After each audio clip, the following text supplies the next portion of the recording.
من الطبيعي أن أي بلد يريد الاستقلال والحرية اليوم عليه أن يواجه أمريكا بكل صراحة. أمريكا لا تقبل بلد مستقل أبدا، لو كان ولا الصين ما تقبل.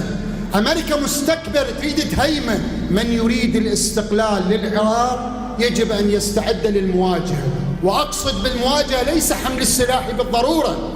أولا عدم الالتزام بالأوامر الترامبية الأمريكية، كما قال السابق ومع الأسف ألتزم بأوامر ترامب. الاعتماد على الاقتصاد الوطني. أيها الوطنيون، إسلاميون وغير إسلاميين، يجب أن نبني هذا البلد، لنزرع هذا البلد. لماذا الأراضي متروكة؟ الصناعة، الشباب يجب أن يعملوا. اليوم التكنولوجيا والعلم والصناعة تكليف شرعي، واجب وطني، مسؤولية أخلاقية. ليش ما نزرع هذه الأرض؟ ليش ما نزرع هذه الأرض؟ العشائر الكل واحد يطلع له يصير موظف في مركز صحي يترك مزرعة بستان كبير يبس. ليش؟ مو هاي ذهب؟ الزراعة، الإنتاج، الصناعة، الفكر، العقل، ونحن الحمد لله نمتلك.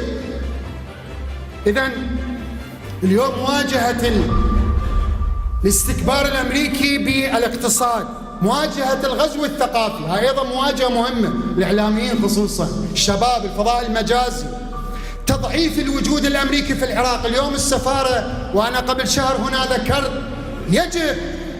يجب أن نضغط على الحكومة وعلى رئيس الوزراء ومجلس النواب أن يقلصوا عدد كادر السفارة الأمريكية. هم بعدين تطلع لنا السفارة قاعدة عسكرية وسنتحدث عن القاعدة العسكرية.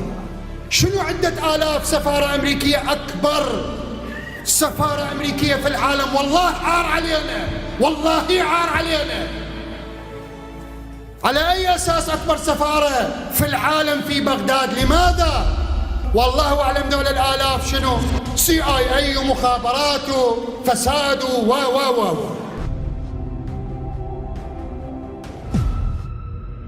اینجا مرکز مقاومت است.